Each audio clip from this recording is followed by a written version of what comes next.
근데 적어도 산내초등학교는 보니까 이 학교가 1922년도에 개교했습니다. 1922년. 2년 후가 100주년이야. 예. 와, 100주년 된 학교인데 학생 수가 한때 잘 나갈 때는 진짜 몇백 명. 1000명도 넘었어요. 1000명이 넘었대요. 예. 지금은 올해 56명입니다. 56명이고 6학년이 13명. 17명. 17명. 네, 6학년 17명. 졸업하면 이제 확 줄어드는 거야. 20%가 줄어드는 거야. 네. 그 내년 1학년은 들어올 학생이 또 적을 것 같고. 현재 7명에서 8명 예상을 하고 있는데 다 들어오면 정말 고맙죠. 예. 네. 그래서 작은 학교에 계시기 때문에 학생 유치라든지 네. 또 작은 학교의 정책에 대해서도 좀 고민하신 부분이 있으실 것 같아요. 그래서 다른 지역은 사실 잘 모르겠고 경남에서는 작은 학교가 좀 더 성장하기 위해서 그리고 잘 유지되기 위해서 이런 게 좀 있으면 좋겠다. 예, 있었으면 좀 말씀 부탁드립니다. 그 이제 요 1학기 동안 제가 근무했던 학교가 양산의 화재초등학교거든요. 네. 그게 제 첫 발령지이기도 합니다. 그때 제가 갔을 때는 100 몇십 명이 될 정도로 아이들이 많다가 그 한 20, 30년 사이에 엄청 줄었다가 지금은 다시 100명, 90명에서 100명 사이를 유지하는 이유가 결국은 교육과정이더라고요. 아. 찾아오는 학교가 된 거죠, 지금은. 그래서 희망한다고 다 들어오는 것도 아니고 이제 20명보다 많이 나오면 또 추첨해서 들어올 정도로 찾아오는 학교가 됐거든요. 근데 그 경험을 생각해 보면 산내가 학생 수가 급감을 하죠. 내년에 하면 저희들은 40명대로 떨어지지 않을까 싶은데 지금 거창이나 함양 같은 경우는 큰 학교에서 작은 학교로는 전입을 할 수 있도록 광역 이게 풀었습니다. 네, 근데 이제 작은 학교 주소지가 아니더라도. 네, 주소지가 아니더라도 희망을 하면 할 수 있게 되고 경남 도교육청에서도 그 정책을 많이 지원하고 있는 걸로 알고 있거든요. 그래서 밀양도 거의 밀양에 제가 정확하게 퍼센트는 모르겠는데 20몇 학교 중에서 몇 학교 빼고요. 10몇 학교가 다 작은 학교입니다. 그래서 40명, 30명 막 이렇거든요. 전교생. 네, 전교생입니다. 네. 한 학년이 아니고. 네. 그래서 밀양도 큰 학교에서 작은 학교로 주소를 옮기지 않더라도 전입을 할 수 있는 게 풀리면 서로 윈윈할 수 있지 않을까. 코로나 시대에. 그쵸. 예. 과밀히 해소될 수 있고. 그리고요, 코로나 시대에 매일 등교가 되고요. 맞아. 네, 그게 가장 큰 강점이거든요. 그래서 그게 지원층이 이야기해서 밀양도 좀 추진해봤으면 참 좋겠다는 생각이 들고요. 그 다음에 작은 학교가 대체적으로 되게 노후합니다. 그렇죠. 리모델링을 해도 되게 노후하거든요. 그리고 지금 경상남도 교육청에서 작은 학교 살리기 뿐만 아니라 작은 학교 집중 제가 정확한 정책 이름은 생각 안 나는데 그걸 하고 있는 걸로 알고 있는데 조금 이게 집중해서 학교 시설이나 전반 이런 부분에 많은 지원을 좀 해주면 참 좋겠습니다. 당장 교장선 교육청을 찾아가셔야 되겠네요. 그래서 밀양뿐만이 아니라 작은 학교 전입 부분 그거는 같이 좀 요구를 해야 될 것 같아요. 지원청에 이야기해서 밀양도 그렇게 한번 해보려고 지금 생각하고 있습니다. 예, 알겠습니다.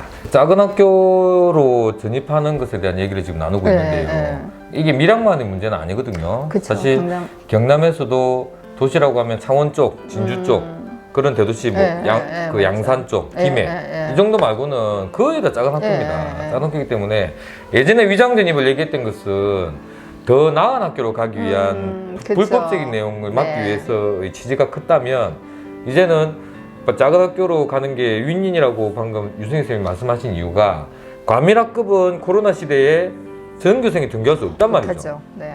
근데 작은 학교는 저절로 거리두기가 되기 때문에 그럼 산내초등학교도 당연히 전교생이 같이 매일 등교입니다. 작은 학교가 답일 수 있어요. 앞으로 좀 그래 가야 되지 않을까요? 저는 그렇게 생각합니다. 그러니까 지금 교육부의 정책은 학생 수가 적으니까 학교를 계속 줄이고 교사 수를 줄이겠다고 발표를 하고 있는데 교사들은 요구하는 게 학급당 인원수를 줄여달라. 그 요구를 합니다. 이게 어떤 분들은 교사들이 밥그릇 싸움이라고 보시는 분도 계시지만 사실 그 부분이 없다고도 볼 수 없을 것 같기도 해요. 하지만 더 본질적인 내용은 아이들이 적으면 그만큼 관심과 관계가 나아지는 건 분명한 사실이거든요.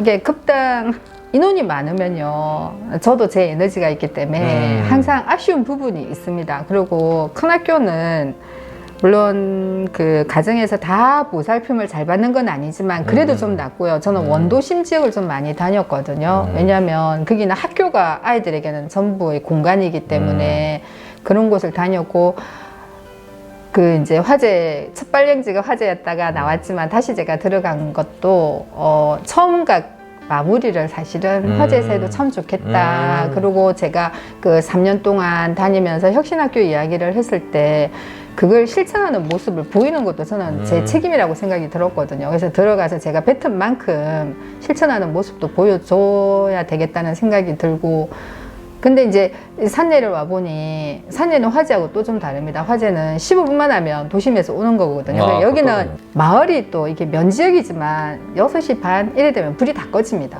그래요. 정말 조용하거든요.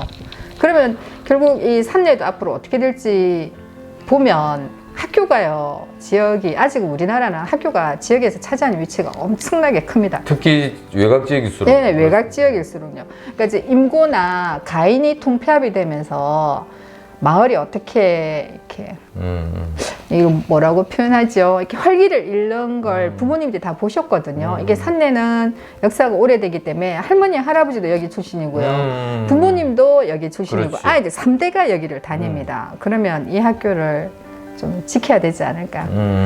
그 생각이 들고요. 그 다음에 급당 인원이 저희들은 제일 많은 6학년이 17명이고 다 뭐 7명, 8명, 11명 이러면 선생님 손이 다 갑니다. 그리고 여기 청소하시는 주임님부터 해서 전 선생님들이 학교에 계신 분 다 저는 그냥 선생님이라 하시거든요.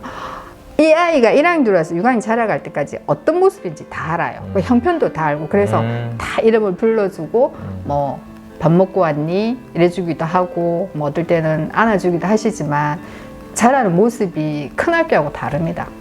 그래서 저는 학교가 작아지면 좋겠습니다. 전교생 이름을 다 외울 수 있는 학교, 그게 가장 좋은 학교라고 저는 생각합니다. 모든 큰 학교가 다 그렇진 않지만 주로 큰 학교에서는 아이들이 이름으로 불리기보다 번호로 많이 불립니다. 몇 번, 그쵸. 몇 번. 어릴 때부터 자기 이름을 많이 듣고 자란 아이와 자기 이름이 아닌 다른 걸로 불림을 당하고 수많은 아이 중 한 명으로 대우받는 것은 분명히 다를 수 있다고 생각합니다.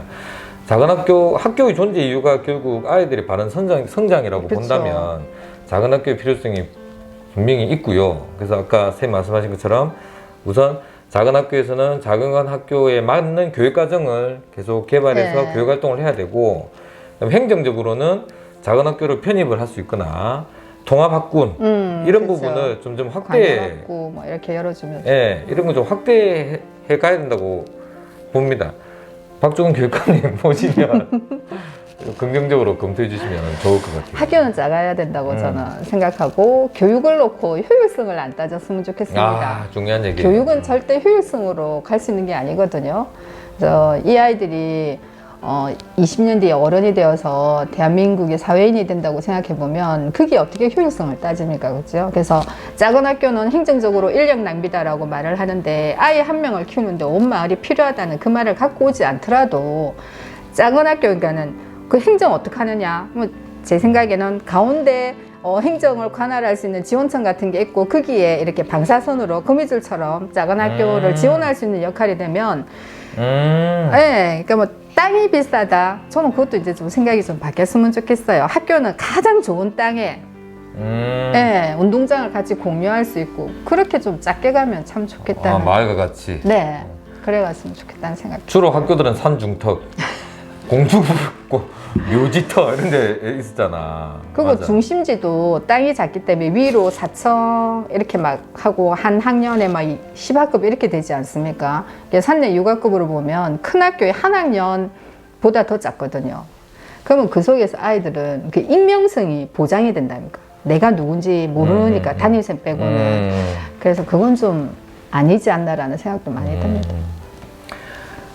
저희 마산 청보리 TV에서 작은 학교 특집을 진행하고 있는 이유가 바로 이런 내용입니다. 교장선생님은 제가 질문지를 드린 적도 없고 막 만나서 생각난 대로 여쭈었지만 말이 주르륵 나오잖아. 경험하셨거든요. 경험하셨고 그 누구보다 또 아이들 좋아하시고 선생님들 배려하시고 가정 환경 물어보지 않겠습니다. 부부 관계는 물어보지 않겠습니다. 그러니까 교육 활동을 하다 보면 저절로 느껴집니다. 저절로 관심을 가지고 보면 왜 학교가 작아야 되는지, 학생 수가 왜 적으면 좋은지, 그리고 학생과 교사의 관계가 어떻게 하는 게 좀 더 아이들 성장에 도움이 되는지 느낄 수가 있어요. 그런 말씀을 정리 잘 해주신 것 같고, 와, 지금 이게 편집하면 어느 정도 영상이 나올지 모르겠는데 지금 우리 1시간 정도 넘고 얘기하고 있습니다. 지금 힘들다. 자, 그럼 마지막으로 뭐 학교에 대해서나 아니면 우리 애청자분들 있으세요? 보기하고 다르게 하시고 싶은 말씀 있으시면. 이 코로나로 인해서 저는 우리가 그동안에 이렇게 덮어두었던 민낯이 적나라하게 드러난다 생각하거든요. 학교도 마찬가지고요. 그래서 밖에서 바라봤을 때 자꾸 학교의 어떤 문제들이 저는 효율적인 면으로 따져서 그렇다고 생각하거든요. 선생님들의 전문성, 게 신뢰입니다. 이렇게 늘 믿음이라고 이야기를 하지만 모든 정책의 바탕에 저는 학교와 교사와 아이들을 대하는 그 어른에 대한 신뢰가 정말 있나라고 저는 항상 보거든요. 그래서 지금 학교 안에 있는 사람들도 힘을 받아야 되는데 힘을 받기보다는 되게 힘 빠지는 일들이 많고요. 이 코로나 시대의 원격 수업, 새로운 시대를 우리가 만나고 있거든요. 아무리 기술이 발달해도 저는 그 밑바탕에 사람과 사람에 대한 신뢰를 바탕으로 하지 않으면 어떤 정책도 저는 소용이 없다고 생각합니다. 그래서 바깥에서 학교를 지켜봐 주실 때도 일단은 신뢰를 가지고 접근을 하면 뭐든지 다 해결이 되거든요. 교육은 아이들에게 늘 이야기하지 않습니까?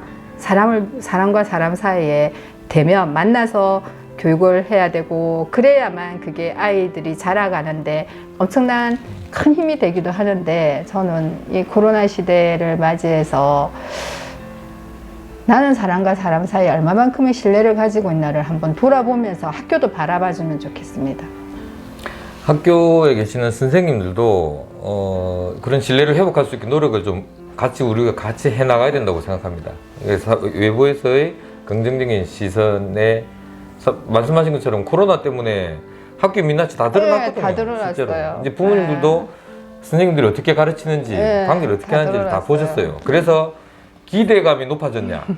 저는 실망감 또한 아주 높아졌다고 생각합니다. 그쵸. 그런 부분도 있죠. 그래서 선생님들도 같이 애를 쓰고, 그리고 주변에서도 학교를, 교사 집단을 그렇게 너무 매도하지 마시고 있는 그대로만 봐주면 좋겠어, 진짜.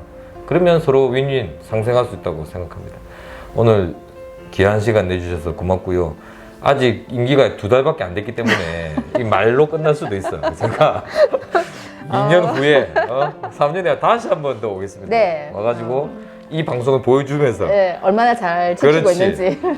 청문회를 제가 추후에 좋습니다. 불시에 방문하도록 하겠습니다. 산내 밀양 산내 초등학교 유승희 교장 선생님이었습니다. 수고하셨습니다. 감사합니다.